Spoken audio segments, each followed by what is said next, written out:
All right, here we go. Salute to NBA Nation on this Tuesday afternoon. Another edition of the NBA Report. On today's show, we're going to take a look back at NBA free agency, man, and the fallout from free agency, man. Lots of big contracts, and has the middle class been vanished? Has it been banished from the league, man? A lot of controversy over that, and a hot topic right now around the social media waves. Plus, we'll go around the league. We'll touch on the latest news and rumors around the NBA. So lock in with us, man. Hit that like button, hit the share button, and subscribe to the channel. CP the Franchise here. Alex Ritaros on the other side, and special guest. He covers the NBA business from for The Athletic. And it's Mike Vorkunov, man, an old friend who covered the Knicks on the Knicks beat, joins us today, man. So lock in. We got a great show. Let's get into it, man. Mike, how you feeling, man? I'm good. I'm happy to be back. It's been a while. Yeah, absolutely, man. Happy to have you on the show. We were just talking before we went live about a stellar FIBA-friendly matchup that I was watching all night. In terms of the USA versus Puerto Rico, 117-43. Then I went live for post-game. You know, I can't get enough basketball, man. It's August 8th. I went live post-game at 1:15 a.m. Eastern time to recap and break the whole thing down, man. I had the US minus 80, so I guess I lost my bet. Yeah, look, it was an interesting game. You know, obviously US kind of came out the gates a little bit slow. They started with Brunson, Anthony Edwards, Mikal Bridges, Brandon Ingram, and Triple J, Jaren Jackson Jr. A little slow first half, but second half, you know, they once they asserted their talent into this thing, there was pretty much no answer from Puerto Rico, man. Not at all. How did Brunson look? Brunson was all right. He led the team in rebounds. So, you know, they've tapped him already as the captain of the team. He's the leader of the team, Captain America, as I call him. 12 rebounds to go along with 11 points. Missed a couple bunnies, missed a couple open jumpers, but second half, you know, he got into his Brunson bag, started dominating in the paint, and got into a little bit of a rhythm. And then defensively as a team, they just overwhelmed Puerto Rico in the second half and ran away with it. I don't. Sorry, go out. No, I was just gonna say, CP. I was surprised, you know, with how good Brunson looks when you have guys who, you know, can move the ball around. There's some more spacing, and it's just not heavy isolation for all the time. Oh, my God. The Knicks fans were out in droves. Oh, Tibbs needs to run this offense. Look at Brunson in this offense. Look at Brunson only playing 22 minutes. Look at Tibbs. He's running them into the ground. I'm like, people, we got to slow down here and put things in proper perspective, all right? This is the USA Select team. The Knicks do not have anywhere near the roster that this team has, nor the coaching. Let's just pump the brakes and just, you know, enjoy him playing with great players here. Yeah, things are a little different for Team USA, even this B team or whatever, than they are with the Knicks. You know, like it's not apples to apples here. Yeah, it's. You're telling me we don't have a Tyrese Halliburton as a backup point guard on the team? I mean, I like Quick. I love Quick. You know, I love Quick. But Halliburton seems to be the guy. Halliburton was running and gunning in transition last night. He was looking good, but he was coming off the bench. Let's keep that in perspective. Yeah, he was back up. Pacers fans out there, relax. Right, Pacers fans, slow your roll. He's second fiddle to Captain America, Jalen Brunson. But yeah, Halliburton looked all right last night. How about Trae Young? Trae Young stirring up the pot a little bit. Says, I should have been on that team. I don't know, Mike, what do you think about that, man? I mean, Trae Young can feel how he feels. I think that Team USA is just fine without him. I'd rather have Brunson. I'd rather have Halliburton. You know, I thought the interesting thing was, I think he said it, that he just wants to be in a position where he doesn't have to score all the time. He can set up.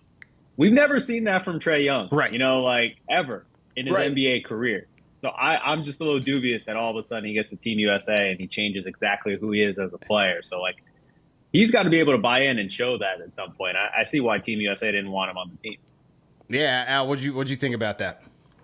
I mean, we've seen the controversy out of Atlanta too, right? Between him, Nate McMillan, and everything else down there. Even with some teammates, you hear a little bit of like rumbling. And sometimes where there's smoke, there's actual fire. So, you know, if you're a coach and you see all of that happening down in Atlanta, you would probably be like, I'm okay looking in a different direction. I don't want to bring that to Team USA. Now, that doesn't mean that Trey is a bad person or anything like that, or is like the cause of those issues. But when you hear stuff like that, I tend to look the other way.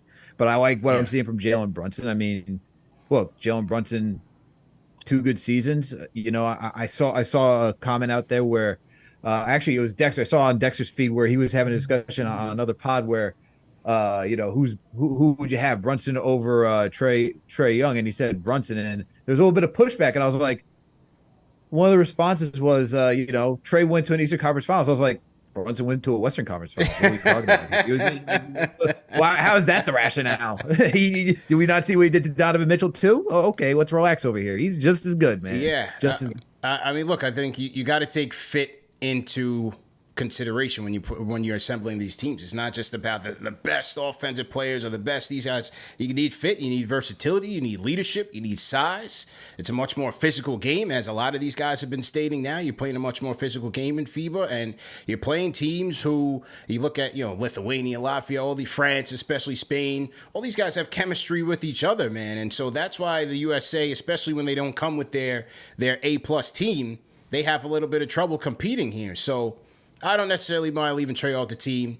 We'll see how this team looks going forward, but it's all sour grapes, man. It's all sour grapes.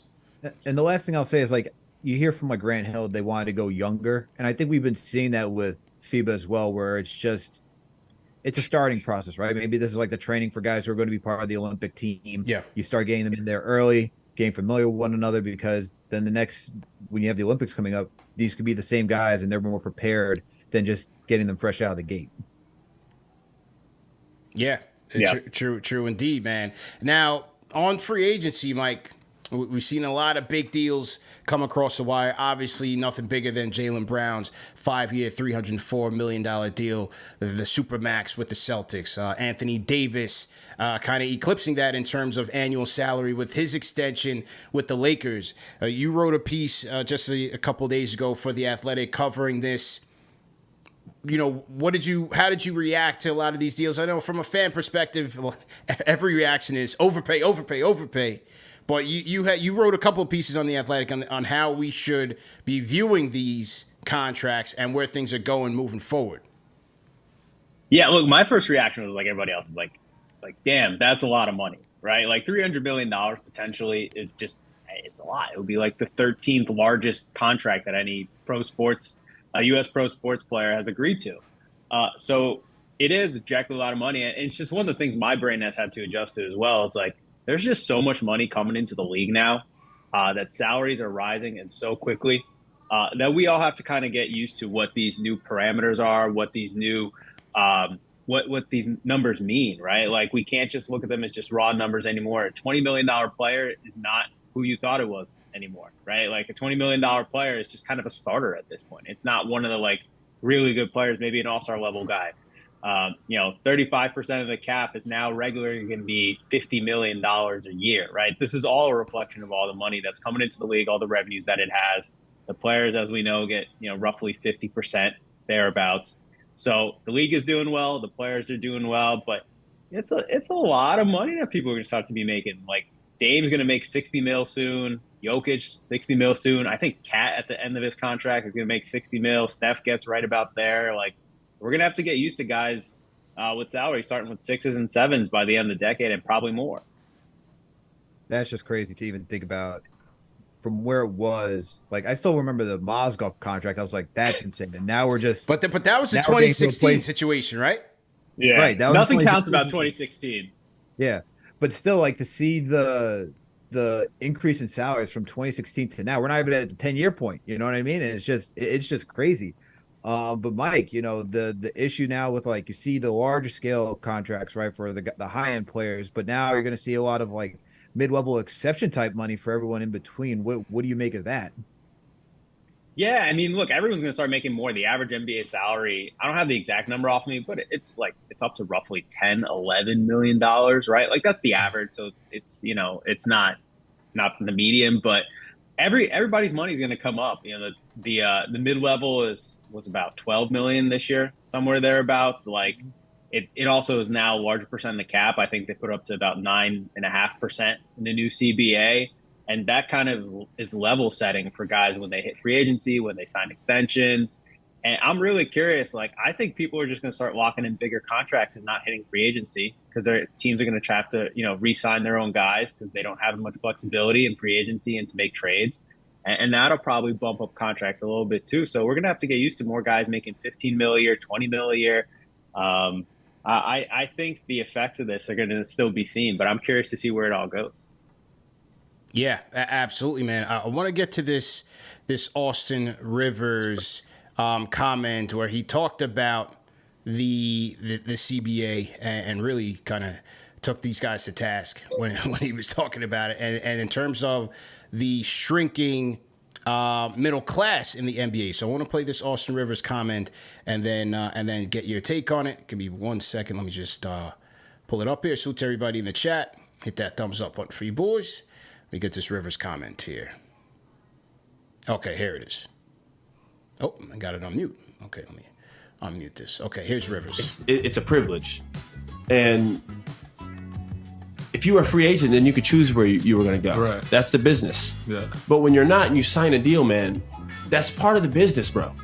If you get traded somewhere, like, you got to go play, man. You know what I mean? Like, for sure. And this started with like James and Ben and all these guys doing this shit. It's bad for the league. This is why our CBA deal that we just signed, and I don't even want to get heavy into that. That thing is, don't even get me started on that deal that we got going because it's top heavy. That's why you're seeing all these teams right now with you either make 50 million or 2. It's the most lopsided contract teams. I mean, it's a joke, bro. I can't tell you how many mid-level guys are signing for vet minimum around the NBA. It's laughable. Yeah. So what do you think about that, Mike? So Austin Rivers, we'll get to his Lillard stuff a little bit later, but in terms of the shrinking middle class in the NBA, Kevin Garnett also came out thinking the same thing, that because of this big deals, it's either you're a max guy or you're a minimum guy. What do you think about that?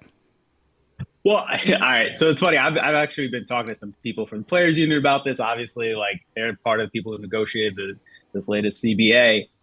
For one, I don't think it's going to be true. I think it is definitely true that a lot more teams are going to try to get under that second apron, get under that first apron probably too, right?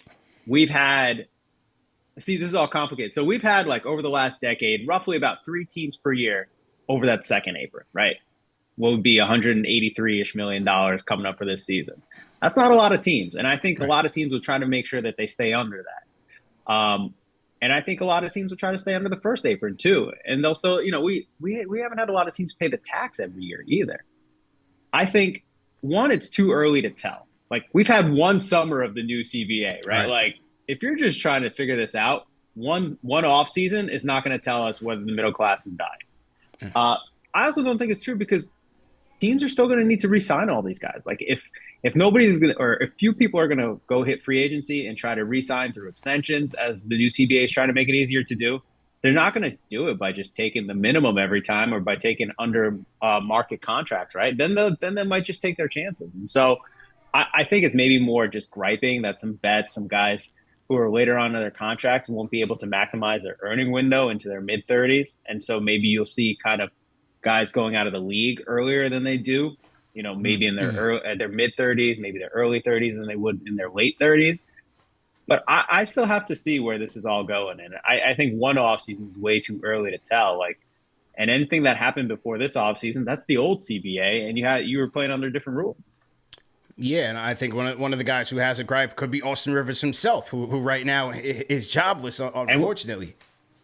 And what did he get the last 2 off seasons, right? It wasn't a lot of money, and it wasn't the CBA to blame. And so, like Austin, I loved when he was a Knick because he was one of the few Knicks who would talk. Yeah. I loved him wherever he's gone because, again, he talks a lot. And that, like, as a media member, I love it. Please. But, like, the contracts that he's been getting the last few years are a reflection of what the league thinks of him, right? Like, that's not a reflection of the CBA. But I do think it's interesting how this all goes, like where this goes 3 years down the line, 4 years into this new CBA. And if this does turn out to be true, like, that was one of my thoughts too when it got signed, is like, are we going to see the erosion of the middle class? Because we've seen that in baseball. We've seen that in football, the NFL, the last few years, just kind of like teams hunting efficiency with their dollars and how they give out contracts. And that means either you're going to pay the max or you're going to start trying to find all these guys. But the NBA is just a little bit different, right? Like when the rookies come in, they're just not as valuable because they can't produce right away that they do in baseball and in the NFL. It takes them longer to be kind of contributing players to good teams. And there's a cap on how much you can give the best players. It's just 30 or 35%. Like there's no movement there as there is in the NFL and as there is in baseball where there is no salary cap. So I think the dynamics in the NBA are just a little bit different too. Yeah, I mean, I agree in that. I think it's too early to tell, right? Because you still have a lot of guys on the contracts during the previous CBA, and this was just 1 year free agency.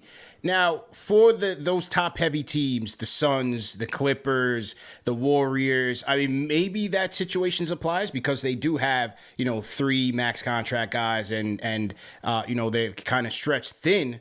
But for the rest of the league... 4 max contract guys. 4, right? But for the rest of the league... you still had situations where you had teams that had to meet the salary cap floor. And with the new CBA restrictions, if you don't meet that, that leftover money gets distributed across the league if you don't meet that by the first day of the regular season. And there's other implications there. So teams the non-spenders have incentive to now spend. You saw Bruce Brown get a mega deal. You saw Fred VanVleet get his deal. Guys are still getting their money, but it just may not be with the contenders at this point in time.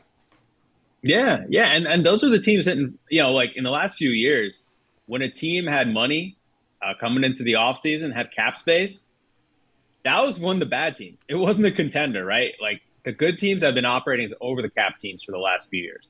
So when you're going into free agency, it was Charlotte that had that money. It was Detroit that had the cap space. It was Houston that's been really bad for a few years that had the cap space. So like that just is how teams are operating. Will that change in the future? I truly, honestly don't know. I'm going to be interested to see how that goes too. Is like, will cap space be more valuable now?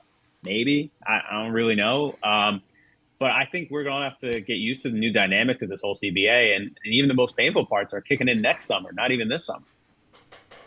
I guess for my thing too, like when you talk about how the contracts and the money will be distributed, I'm thinking about more of like the middle teams too, right? That don't necessarily have a superstar, and you then will probably see more. Couldn't you potentially see more of like what we saw with Brown, right? Where he's going to get a deal like that, and let's say you don't have like a Tyrese Halliburton on the team, or you don't have someone like Jalen Brunson who could potentially be making more money in the future.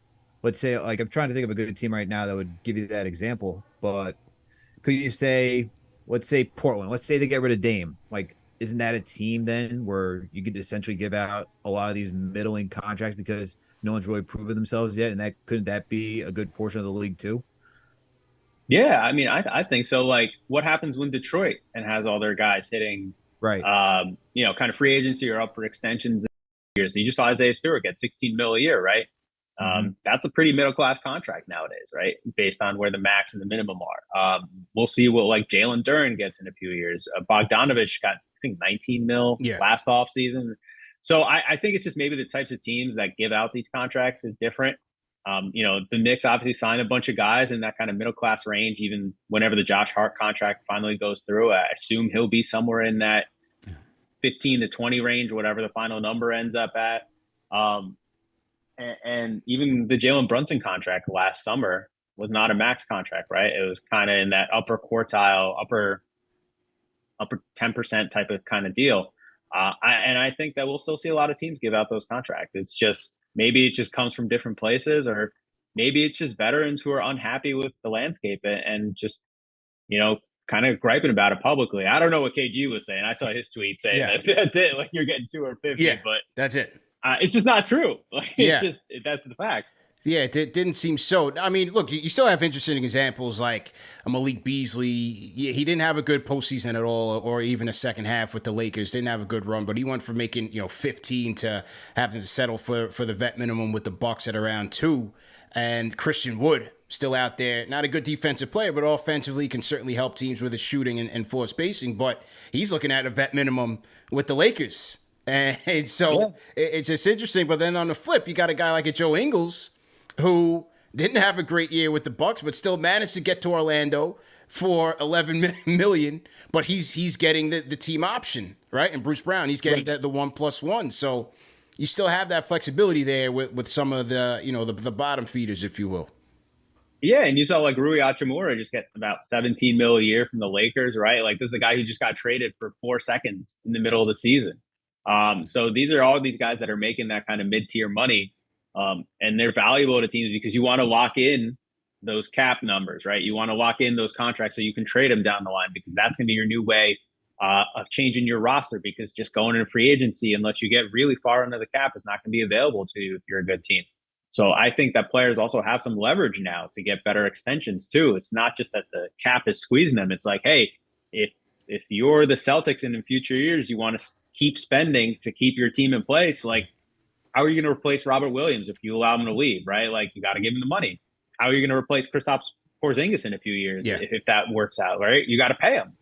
Same thing, So like I think teams will have the leverage because of the downward trends of the CBA, but I think players will have some too because if you're a good team and you're over the apron or you're near the apron, the only way you're getting good players is by keeping the ones you have because replacing them is going to be really difficult. The more we talk about this, the more I think that this CBA, we're just going to see more parity in the league where you're going to have your teams with like the superstars and everyone else is just going to be competitive, fighting for, spots maybe 6 through 10 and trying to get that play in. And then we're just going to see, it'll be interesting, right? Because you just mentioned Joe Ingles going down to Orlando, right? And I'm thinking about players like that where, if you're not going to get the money necessarily like on a team like Golden State where they had Dante DiVincenzo, right? Where you could say that's overkill for the depth that they have. Now you're creating more parity in the league because those guys that they want to get paid, they're going to have to go to a smaller market team like Indiana, like Orlando. And next thing you know, when you get a good player like that, even if it's a solid role player, it's going to raise the ship a little bit, right? And you're going to create more of a competitive league. So the more that we talk about it, I think maybe that's more the direction that we're going to see around here, where it could be guys like Bruce Brown saying, you know what, I could go win a championship, but I like what I did with playing with Indiana. And you know what, maybe next time I'm going to go play with Detroit. And after that, I'm going to go play with Orlando because that's where I can get my money and then just, still have a competitive team year in and year out. Yeah. I mean, Bruce Brown got paid a lot more. Like I talked to the Pacers GM about it last month. Like he basically admitted we overpaid him because that was the way we had to get him, right? Like D'Angelo Russell got, what do you get, 19 million a year, something like that. Like probably more than he deserved because of the quality of play he had last year. So I think we'll still see guys get paid. To your point, the league wants parity. Is that good, bad? I don't know. I have some thoughts about it, but like that's definitely where they're trying to go. Well, once again, we're talking to Mike Vorkunov, who covers the NBA business beat for The Athletic, formerly of the Knicks Beat. Salute to everybody in the chat. Once again, hit that like button, hit that thumbs up button for you boys. Shout out to the chat, man. The Rhyme Animal, Chuck D, is in here. Jay from Puerto Rico has joined us, man. Shout out to Jay from Puerto Rico. They were looking for him in the KnicksFanTV chat last night after the USA routed his boys from Puerto Rico, man, 117 to 74. They didn't think Jay from Puerto Rico was going to show himself, but he is here. So salute to him. We got Jay Boogie in here. Aaron D, salute. My 2 cents. How you feeling, Will Latimer? The whole gang is here. Shout out to TMJJ as well. Mike, on your piece, for your most recent piece in The Athletic, you talked about with the new media deal, how it has a potential to double the previous. My question is, if the new CBA prohibits the salary cap from increasing by more than 10% each year, once the new media deal comes into play, where would that surplus of money, how would that get distributed if the cap is only going up by 10% each year? That's a good question. I assume, there's kind of a difference between revenues, like cash on hand, and the way it gets distributed into the cap. They obviously want to avoid what happened that, Timofey Mozgov summer. Bismarck Biyombo got a huge bag, man. Robin Lopez, all these guys, man, cashed out. Luol Deng. Oh, man. Yeah. All those guys, 2 years in, all those contracts got waived and stretched right away. Yeah. Like that's actually a good question. I should probably ask about that. But my assumption is some of that money is going to go into escrow, right? We see that happen with players now where some of their checks get taken out, put into escrow just in case, let's say there's too much spending and they have to give some of the money back. We see 10% put into escrow and then given back to the players after the financial auditing is done. So we could see something like that. I think they'll just be able to more distribute it over a number of years in terms of how that goes to actual basketball spending.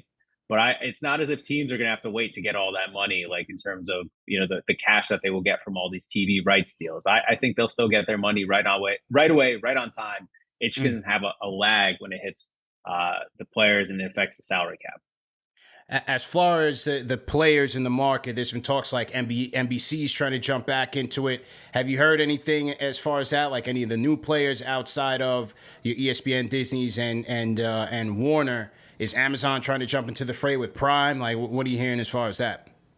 Yeah, I dug into it a little bit. I wrote a big piece on the just kind of media rights stuff that ran in May. And so my read of the situation is I think Warner and ESPN will probably still get parts of the NBA packages, or they'll have their own individual packages. I wouldn't be surprised if there's fewer games on cable when this new deal kicks in. I think the league wants to be more visible, right? You see it in the local media stuff right now where the Jazz and the Suns are going to be on free TV because they want to increase their visibility. I think the league wants to do that nationally too. So maybe some more games on, say, ABC, and maybe a fewer windows on ESPN, maybe a fewer windows on TNT. So one night instead of two. I've heard NBC is interested. I've heard that they've already floated to the league that if they are able to get an NBA package, they bring back Round Ball Rock. So, right, nice. John Tesh in our house absolutely every week. Yeah. Which I think it has to be part of the deal. If you're bringing back NBC, you got to have Round Ball Rock. I don't know if you put Isaiah and Pat Riley back on TV, but that's a different situation. But I think the assumption is going to be streaming at some point. The question is where?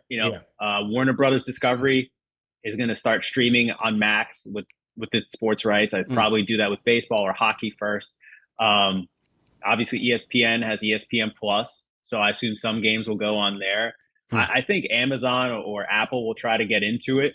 And really, this is might be the differentiator in terms of just how much money the league gets in these media rights deals is how many of their games they're willing to put onto streaming, how many games they're willing to put behind these subscription sites, whether it's ESPN, whether it's Apple, whether it's Amazon. The more games they're willing to put onto streaming behind a subscription, I think the more money they get. So that's what they're going to have to weigh. Is how many games do we want available for people just to watch whenever we can on TV versus how many games are behind the subscription somewhere. And the more games behind that subscription, the more money they get. And that I don't know how to answer. Yeah. It's very rare that you see sports teams and sports leagues turn down more money if they can, but we'll see where the league is going with it. Mike, I'm just curious. So if more games are, if you get more games behind a subscription, right? Isn't that more? Would it all be? Would you still be able to get all of the games through that one subscription? Let's say if it's Apple, right? Do you get all the games, or would it be certain games, or do you have to keep going back and forth? Because if you don't get every single game on one platform, I could see that being a deterrent to people who are fans of the league, where it's why do I got to go pay for a subscription over at Apple? Why do I got to go to Amazon now to go see this game? And could that even hurt the revenue for the league in that aspect? Well, I mean, that's a legit question, right? That's just kind of what we're seeing with sports everywhere now. Just TV content anywhere now. You got to subscribe to 5 different apps to get the shows that you want. Yeah, I was going to say, I missed the cable bundle. Bring it back, please. I never thought I would say that. But yeah, that's a question for them is, I think one thing they're interested in is having one universal home for all their games. Maybe even the NBA app itself, and then being able to kind of use that as a funnel for people to go see their games and figuring out the distribution money and the distribution rights to all the different places that have the ability to broadcast those games. So, let's say one game's on ESPN, like you said, one game's on Amazon. I can go watch it all through the NBA app, and then the NBA figures out how to split up that money between ESPN and Amazon down the line as part of their negotiations. But that's a real concern. If I have to get ESPN Plus, if I have to get Max, if I have to get Apple TV, that's a lot of money you're putting down on top of the NBA app. If you want out of market stuff, if you want to get League Pass, that's a legit thing. That's a real barrier, I think, to people watching basketball games. And that's just kind of where we're at with media right now. This is why I think the NBA wanted to get out of the CBA that it was under before this season, because they want to have a CBA in place that can account for all these different media situations that they're about to encounter. And so I don't know how the league is going to deal with that, but people have subscription fatigue. I think that's real. And just the leagues are going to have to figure out how to encounter that. The only one that has is basically the NFL because their games are on weekends and they're always on broadcast TV, and they'll throw one bone to Amazon Thursday nights, and the rest is they're good. I think they're playing it well, man, because I agree with you. I think subscription fatigue is definitely a real thing. And by the time you add up all of them, you're back to paying cable bundles when you factor in your internet as well. So, I mean, and it's one of the things that turned me off even with the Yankees because, you know, I'm older school. I'm used to just turning on the TV, go on Yes. Occasionally it might be on the Channel 9 and Channel 11, occasionally. Yeah. But now last year, you look on, you can't find it on Yes. You can't find it on 9. It's on Amazon. It's on Apple TV. It just turned me off, man. So I just say, you know, I'll just check the score, and that's pretty much it, man. Yeah, no, I think that's legit. Like baseball, like I'm like you, you know, like I used to watch Yankees games on Channel 9 growing up, like on free TV, right? Like I think starting last year, there's no free Yankees games anymore. You got to pay for something. I think that's part of what the NBA does want something on just broadcast TV, ABC, NBC, wherever that may be eventually down the line. But I don't know how this all ends up. The whole thing is you got to pay for it. It's just how many different subscriptions will you have to pay for? Look, I mean, we just saw it, what, a year or two ago with MSG, right? You couldn't even get in some parts of Connecticut and the tri-state area. And that's, if you think about how now you got to go through the MSG app, right? So you don't get part of your cable package. You know, you got the MSG app now where you can go watch all your teams, Rangers, Knicks, and so forth. Like, that's just more of a subscription. That's where I'm just like wondering, like, how much more can you do to this for the actual like average day consumer, where it's like, how many subscriptions do I need, man? Like, how many do I need? You know, thankfully my mom still got that New York address, and I'm like, oh, yes, network for free. Let's go. It's a legit question. I don't have an answer for you. I assume at some point, like, there's going to be a rebundling. Some app is going to come around and say, hey, you can get all your NBA games or all your, you know, college football and college basketball games and baseball won't play, like whatever you like, right? And maybe we'll be able to put it in one place for you, and then we just kind of do a cable bundle, but make it streaming and, you know, put a fancier name on it or whatever. And I assume that'll come somewhere down the line. Someone will create that product. But for now, it's a big headache. It's like you got to subscribe to like 7 different networks if you're a big sports fan, right? Like if you want to watch hockey and basketball and college sports, you got to get Peacock and you got to get ESPN Plus and you got to get Amazon. You got to get all these things. And it's just kind of where we're at right now. Absolutely, man. And once again, we're talking to Mike Vorkunov, who covers the NBA business beat for The Athletic, formerly of the Knicks beat, man. Salute to everybody in the chat. Hit that like button, hit that thumbs up button for you boys. Share this video and subscribe to the channel, The NBA Report. And Mike, speaking of the Knicks, your old stomping grounds, man, what did you think about the Knicks offseason and where things are? The state of the Knicks, according to Mike Vorkunov. What do you think, man? Offseason's still going. We're still waiting on that Josh Hart contract, right? That Josh Hart extension. Yeah. You know, I thought it was good. They added, you know, a good piece with Dante DiVincenzo. I think he's a good player. He's probably not exactly what they need. I thought they needed more shooting, maybe a little bit more size on the perimeter there. But I don't think they had a lot of options to him. I liked Obi Toppin personally. But it's clear like there's just no role for him. I think Indy's a good landing spot for him where he ended up. But, you know, they're still in this waiting game, waiting for a star that they can get, that they can reasonably land. And I don't know when that's going to hit the market. I don't know if it'd be Donovan Mitchell, if, you know, Joel Embiid eventually goes there. But they're still in that kind of purgatory, I think. And so until then, until you can get someone to put alongside Jalen Brunson, you're just kind of trying to make moves on the margins to improve a little bit. And so at least they didn't keep the roster together. It's kind of, I think it's good to have a little bit of change up in the roster from season to season. And so we'll see what happens with Dante DiVincenzo and how much he plays and whether his shooting in Golden State. I think he hit 40% of his threes last year, which is kind of an outlier from his career. We'll see if that sticks with the Knicks. Well, what do you think about, you know, from a salary standpoint? A lot of people like where they are just in terms of, obviously, with Brunson's deal. You compare it to what's going on right now on a decelerating contract. It's an absolute steal based on his productivity and value to the team. You have Julius in that mid-20s, RJ in that mid-20s. They have Mitchell Robinson at around 10 or 11. Now, with DiVincenzo getting about 11, Josh Hart rumored to be getting close to 20. Well, that's the number we're thinking. Where does that leave Quickley, man? Well, what do you think about where things stand with Emmanuel Quickley? Because a lot of fans, myself included, just feel like, could he be potentially the odd man out? Because are they going to commit to all these salaries, then give Brunson his 50 in 2 years, which he's going to get if he's healthy and maintains? Where do you think that leaves Quick, man? Well, I mean, I think right now his market value is probably around 20 mil a year, right? That's somewhere around next year, probably around like 15% of the cap, somewhere around there. With Brunson, you have your starting point guard. So there's not really a pathway then for him to be a starter anymore on the Knicks. So do you want to pay your sixth man, your backup swing guard, that kind of money, especially if you still need help on the perimeter too, right? Like, Josh Hart is nice, but he showed his limitations in the playoffs. You need to get some more shooting around there. RJ Barrett had a pretty good playoffs, but I think there's still questions about him long term. And I think Quickly will get his money. I'm not so sure that it'll be in New York a year from now. Just when you look at the roster and the way that the salaries are lining up, it just might make more sense to see if you can package him for someone else, especially perimeter help, right? That's what the Knicks need. They need perimeter help. They need shooters. They need a big shooting wing if they can get that kind of guy. But those are rare. And that's saying that. I like Quickly a lot. I thought he was a really good player. Should have been the sixth man of the year if it was my vote, but.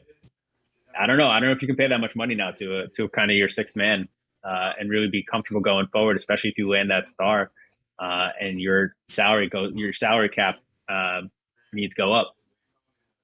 Yeah, I mean, the Lakers took all the wings, so that's why that's why the pool's so dry. But with Quickly, right? Do you think it makes sense for the Knicks to try to extend him this season, to have him on a good contract, to even make him more of a trade chip? For if they're going to move him at some point, because what we've heard through Slam, he wants to be a starter in this league. He's not comparing himself, but he looks at Steph Curry as a role model to where he wants to get to in the league, being that type of shooter, being that starting caliber player. Wouldn't it just make sense to give him an extension this summer, and then you have him on the books, and then you find that suitable partner if he gets a little disgruntled and wants a larger role? Yeah, I mean, if you can sign him to a good contract, for sure. That's the thing is what number can you get to with him? If he can agree to something in that $15 million a year range, which is now just a little bit over the mid-level, I don't know if you're going to have him agree to that. And after that, if you're getting to around $20 million, then it might be just become an eye of the beholder type of situation, whether it's a good contract, a value contract, or not anymore. And then you might just be in a place where you're not able to maximize his trade value. So it's kind of a hard path to walk. And really, maybe his optimal trade value would be somewhere around the trade deadline in February if he's not signed anymore, because then some other team that would want to avoid him hitting the market and really does like him a lot might want to swoop in back then, and you can find a deal that works for you. It's just tough, man. Yeah. Just watching his development and seeing how important he is, and and especially for Knicks fans, to see one of your own homegrown talent potentially not be here for the long haul. I think that's tough to rattle around, especially you see how important he was last season. Third best player on this team behind Brunson and Randall. And then you're thinking about, they got DiVincenzo on that cheap deal, which is why you look at that even more. It's you're going to have DiVincenzo on a mid-level exception type of deal. It's only just saying quickly to all of us, it sounds like, that he's on the outside looking in. Yeah. I mean, because when you think about when Quickly's deal kicks in, right, his extension, that'll be the last year of Brunson's deal, because he's probably going to opt out, get the 50 mil, as you said.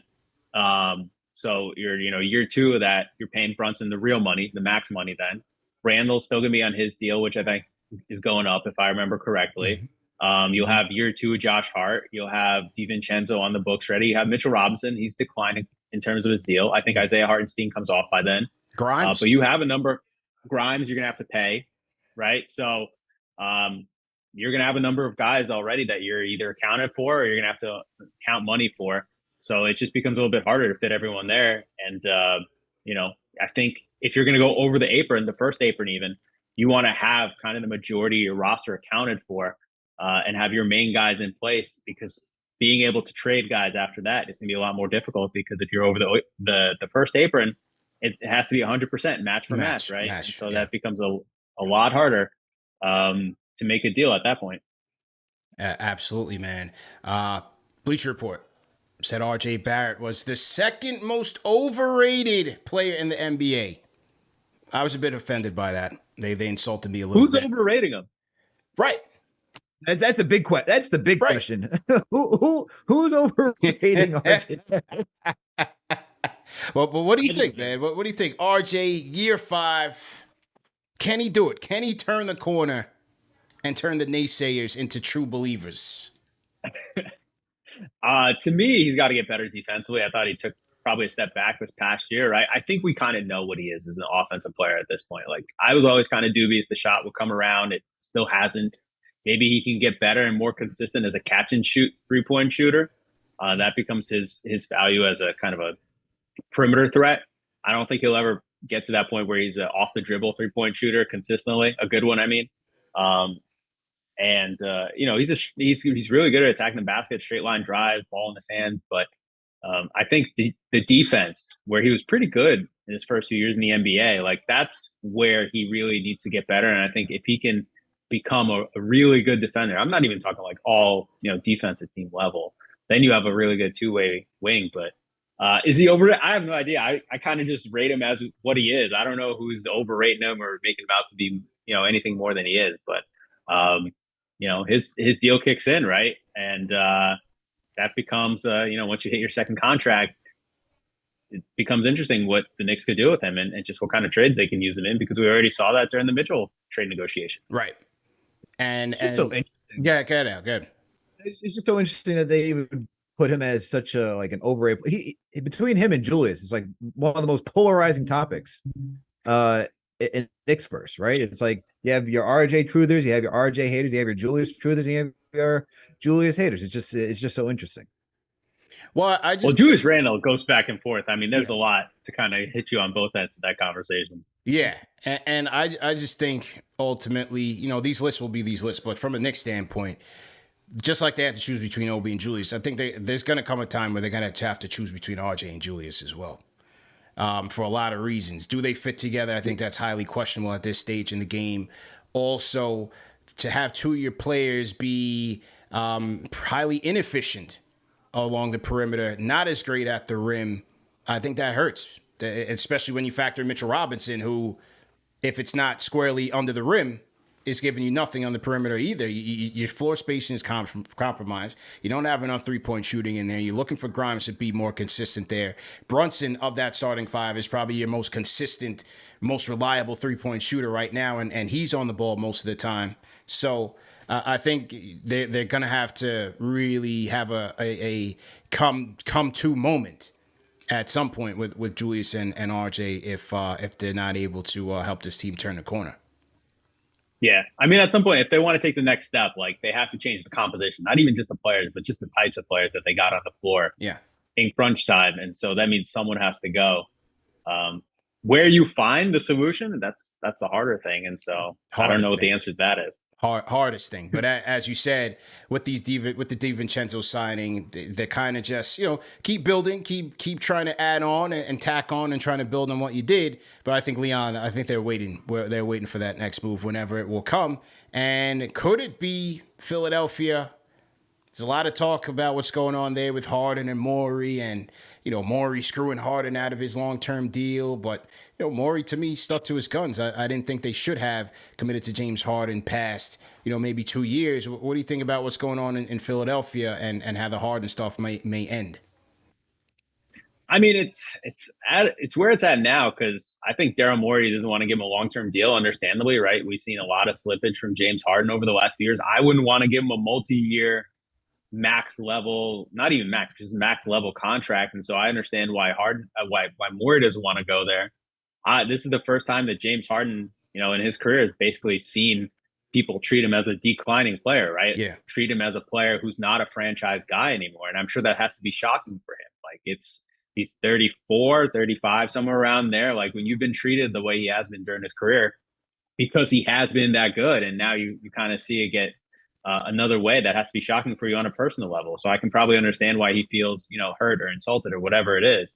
But Daryl Morey also drives a hard bargain. So I can't see him just kind of trading James Harden for nothing and not getting anything out of it.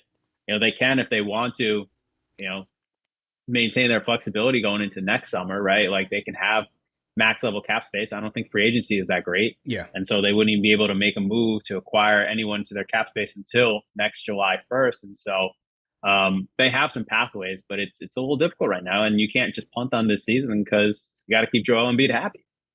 It's very interesting because it's like with the Blazers and the Sixers, both of their GMs, Joe Cronin and Daryl Morey, they kind of have the gun to their head, but for for two different reasons, right? For Philly, Morey wants a sizable package where, as you said, he can keep Embiid happy. They can maintain their contender window, however it looks, but also still maintain some sort of cap flexibility as Morey wants to do. And then for the Blazers, they want enough young pieces, enough young talent to justify trading Damian Lillard ultimately to Miami, man. So it's a very interesting dynamic. Yeah, but I'd rather be Joe Cronin in that situation. I think the problem for the 76ers is even if they can placate James Harden and bring him back, he's another year older, so he's probably going to get a little bit, worse, right? Like that's just how the aging curve goes. And where does that leave the upside for the 76ers? We saw them again hit a wall in the second round, and they're getting worse from that team to next year's team if they keep Harden, and they're probably getting worse if they trade him too. So it's a conundrum for them. And I think to add on to that, Mike, is that, the situations that from what we've heard, there's not real animosity between the Trailblazers and Dame, right? And Trailblazers are set in that they're looking to rebuild. I mean, you look at how they developed their front office. You look at how the players that they've drafted as well. The writing's been on the wall. It's, can you just find a good enough return if you're the Trailblazers for Damian Lillard?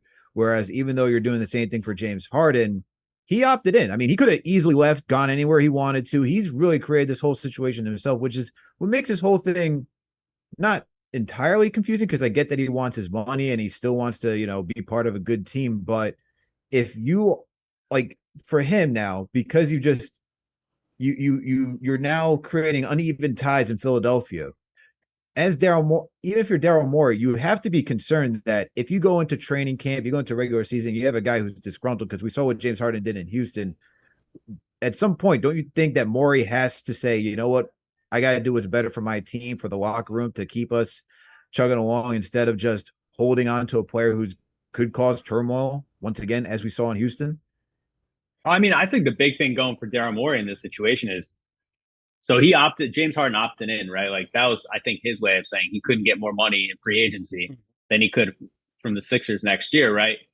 If he wants to get paid again, he has to prove it, right? Like he has to play well next year. He has to show that he's not a declining 35-year-old guy hitting into free agency next summer. So I think that's kind of, to me, if I'm Daryl Morey, and now this all just becomes pop psychology to some degree, right? You're trying to think, okay, James Harden has to prove that he can get a big deal when he hits free agency next summer. So that's kind of what we're banking on for the 76ers, that he might be pissed at us, but he still wants to play well because he wants to get paid, and the best way to get paid is just to play well. And so, it's it's a gun to both your heads. It's that scene from The Office where it's just three guys pushing all drawing pistols at each other. It's uncomfortable, but it just might be the situation if you keep them. Yeah, no question about it. I think in both scenarios, they both need a multi-team trade to get exactly what they want out of this. And maybe they're both involved. Who knows? We'll have to see. Also in The Athletic, Shams has reported that Siakam could be back on the market. There's been a lot of rumors about Siakam on and off during this past offseason. It's fascinating to me in terms of what Ujiri's thinking here, because they lost Van Fleet, but they brought back Pirtle, who they traded for and I've always liked, and he's helped the team. Then they bring in Schroeder, but Ujiri is also going on record as saying he has no interest in a play-in type of team. It's either you're going for it or you're just not there yet. And for me, with Toronto, it's just hard to see where they are, because they're not good enough to be a real playoff contender, but are they necessarily bad enough if they keep Siakam and Anunoby with that core? What do you think about what's going on in Toronto right now? Honestly, I don't know how to make sense of it. Like, I don't know how much more talent they can lose for nothing. They, over the last 4 years, roughly, they've lost, I want to say 4 all-stars, right? Or guys who have been all-stars in career, with Kawhi, Marc Gasol, Kyle Lowry, they basically lost for nothing. Instead of trading him at the deadline, they got Precious Achua, but it's a backup center essentially. And you obviously lost Fred VanVleet this past summer. How much more talent can they lose? How much more can that team atrophy and get nothing for it while you're doing it? So maybe they run it back with Siakam, but then if you're obviously not willing to pay him the extension, right? Like that's why it hasn't been signed yet. Right. And then you're not going to be willing to pay him next year when he's a year older. Are you just going to let him leave again for nothing? Like what's the end game for Toronto? So I don't know how this is going to all end, but at some point they need to reboot or at least make sure they're not losing all-star level players, all NBA level players, just out the door. And you look at that, and it's just they're right now a play-in team. The way they're constructed, that is a play-in team. So I don't know, like unless you're selling everybody, like outside of Scotty Barnes, who it seems like that's who they really want to build around. Like I'm not even sure what they're going to do with OG and Obi that team because he's been in trade rumors too. That's another. He's a free agent next summer. Yeah. So do you know the guy that walks? Like if I'm an opposing team and I'm looking at that, why would I trade for OG right now unless I really want him in house and try to convince him to sign and stay here? But I'd rather just go after it in free agency rather than helping Masai Ujiri get more draft capital. Mike, who'd you think had the best offseason so far? I like what the Pacers did a lot. Me too. I like Bruce Brown. I like the Obi trade. Jarvis Walker seems like he's good. You hear that, CP? He likes the Obi trade. I like the Obi trade for the Pacers. I like the Obi trade for the Pacers. Yeah, I like it. TM, clip this right now, TM. We are saving this for later. What he's getting at, Mike, is that I've been on the record for the last 3 years saying that the Obi pick was a dud for the Knicks, which it turned out to be, as they traded him for 2 basketballs and a second-round pick. All right, and some soda here, okay? You traded your number 8 pick, college basketball player of the year, for 2 second-round picks. It was a bad pickup, bad business, but it happens, right? It's opportunity cost. They signed Julius, and they had a conundrum there, but I think it's great for the Pacers. I actually don't disagree with you. I thought the pick was bad at the time. Yeah. I think I wrote it. Aside from the positional fit that he would come in as a backup to your best player, even before we knew Julius was going to be Julius, he was also 22. The history of guys entering the league at 22, lottery picks at 22 is bad, like just bad. And he played really poorly. And then he never got time. Even when he seemed to be getting better as a player, he never got the time to show that he was a better player. And then, so you obviously couldn't get much for him in a trade, right? So it was just handled poorly for 3 years, or 3.5 years, whatever it was. So the return, 2 second-round picks, you weren't going to do better than that, probably. I think it'll be good in Indy because they play fast. That's when he's at his best. He's in transition. He's a player who needs to play with pace and speed. And I'm sure him and Tyrese Halliburton will be on a bunch of highlight reels, making nice alley-oop dunks together. I'm trying to think who else. Dallas did pretty well, I think. Yeah. In terms of the offseason that they had. Yeah. Lakers seem like they had a pretty good offseason. I mean, I don't like all the deals, but I can at least see the logic behind it. I'm trying to think who else there is. I don't know. Those are the teams that come off the top of my head. What do you guys like? Yeah, I definitely like the Pacers. I even put, even though OKC didn't do anything tremendous, getting Chet back and adding him to that core who was super competitive. Giddey took it up another notch. Shea is Shea, just incredible. And, with Jalen Williams, the 2 Jalens, Jalen Williams as the rookie, the wing Jalen Williams was fantastic. I was wondering how the Knicks passed on a guy like that and punted in that draft. But I think them getting Chet back and almost competing for a playoff, they are in a good spot this year. Yeah. I'm interested to see what Boston is like next year. Obviously Marcus Smart meant so much to them. I'm kind of just intrigued that they seem to be leaning into the offense and less so the defense, and obviously trying to maximize that. And we'll see how that all plays out. For them last year and for next year, less so in the regular season, more so in the playoffs. We haven't seen KP in the playoffs very often, right? Right. We don't know how that's going to fit. They got 3 guys now in the front court who are just all injury prone, or Al Horford, who's both injury prone and 37 years old or whatever he is. Good players, but not reliably available. So we'll see. But yeah, those are the teams that come to mind for me. I think Minnesota has been interesting. They still got to re-sign Jalen McDaniels too. They got to give him a lot of money when you have a lot of money already committed to Cat. to Gobert and Nas Anthony Reed. Edwards. So we'll see. He gave Nas Reed. Nas Reed. I like Nas Reed a lot. Me too. I like Nas Reed. Yeah. I think he's good. Yeah, Nas Reed. So there's a lot of money there, and I feel like that's another team that's just like waiting to make a move, probably in a year or so. Yeah, I liked what the Pacers did. From including draft standpoint as well. I like what Portland did getting Scoot. I think to have Scoot fall for them, that's just a good place to set them up for like a future with a nice up and coming player. I also like what Orlando did through the draft, getting someone like Joe Ingles, who bringing some veteran presence. I like what Orlando did down there just to help some, get that veteran leadership, more of that in that locker room. I think they need it, especially with the young guys that you have like Paolo Banchero. You got Anthony Black down there who looks to be really good. So I like what I like him a lot. Yeah, I like what Orlando has going on too. I also like what Houston did, even getting someone like Fred VanVleet and Dylan Brooks. I know the contracts, like especially for Dylan Brooks, are like, whoa, that's a little steep for like what he did this past season, especially his playoff performance. But I think to have Ime Udoka there, you get one of the twins. You have Fred VanVleet, who's now a leader at the point guard position, so you don't got to rely on Jalen Green or Porter Jr. down there just trying to like figure out how to run the offense. I think they did a good job as well. Those are just some of the teams I think from like a young up and coming perspective. That's what I like to see. You mentioned Boston. I just don't like. I like what Memphis did, because now you get Marcus Smart. You get rid of Dylan Brooks. I think you bring in a better leader. I like what Memphis did, and you also got Derrick Rose over there too, more leadership to help John Morant. I like what they did as well. Yeah, Memphis is a good one. I forgot about them. They had a pretty good offseason. I like getting Marcus Smart over there. He seems like a perfect guy for what they need. Yeah, and the Lakers too. I just think adding depth for LeBron James and Anthony Davis, that was a solid offseason as well. I'm still surprised nobody tried to sign Austin Reeves. I don't get that. Yeah. Who were we talking to? Just to mess with them. We were talking to Trevor. Yeah, Trevor Lane, Lakers insider, covers the Lakers for Laker Nation. We were asking him about that just last week. And he did mention the Spurs were potentially interested, if only to kind of, do what Houston tried to do with Jeremy Lin, give him a crazy contract with like a poison pill that would kind of mess up the Lakers' books and have them thinking about things, but they never pursued it. But yeah, you're right. Lakers were able to get Austin Reeves for probably, would you consider that an under market deal or below market? Oh, yeah.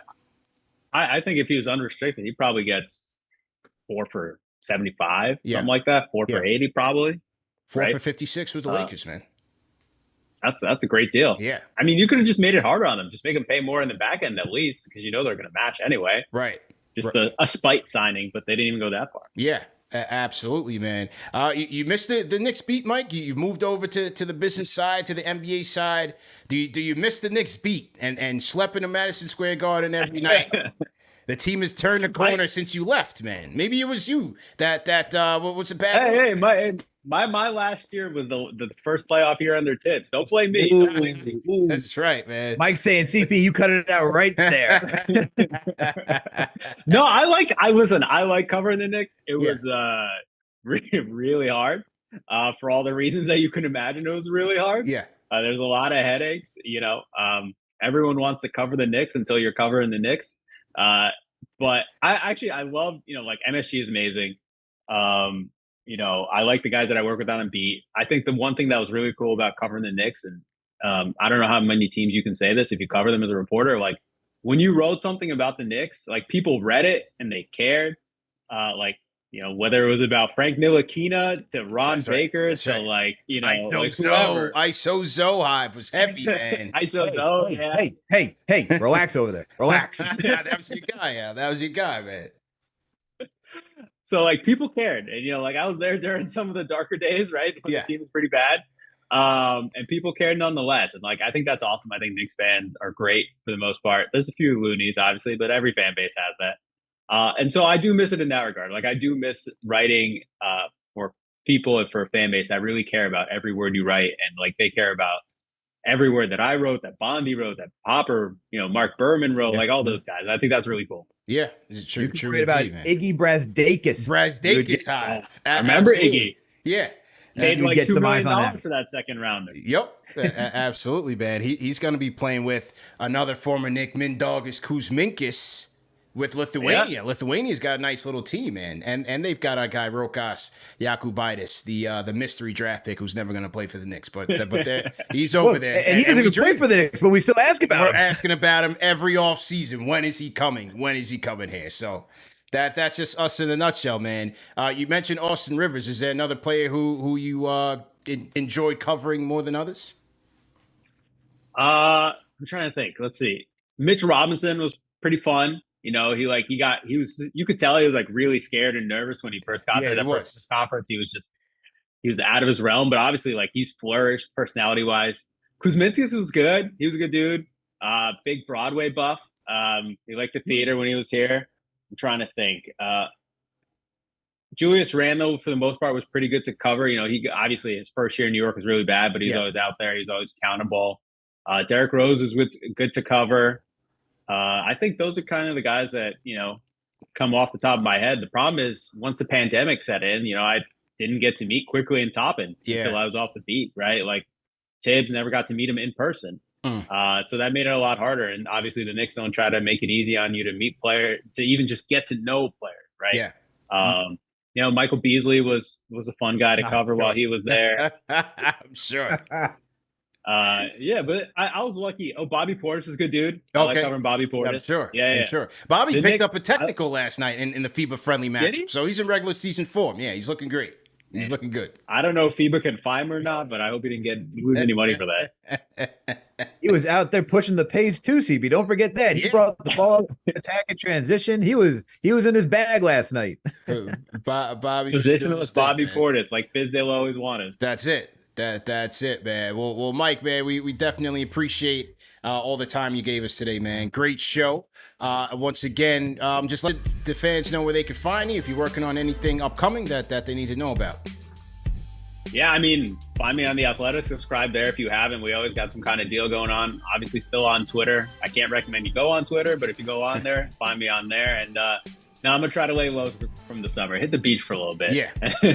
That's Once the season starts, I'll be writing a little more. That's it, man. Well, we look forward to more of your pieces, man, and hopefully you'll join us and keep us abreast of everything going on the NBA Business Beat, man. Well, great job, and thanks again.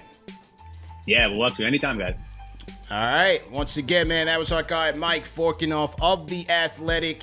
Go ahead and follow him, man, at Mike Vorkunov on Twitter and also on The Athletic, man. Does some great stuff there, and also formerly of the Knicks Beat, man. Hope you guys enjoyed today's show. Remember that today's show is also available in audio podcast format, so no reason to miss it. If you missed it on video, you can always catch it on all of the major podcast platforms.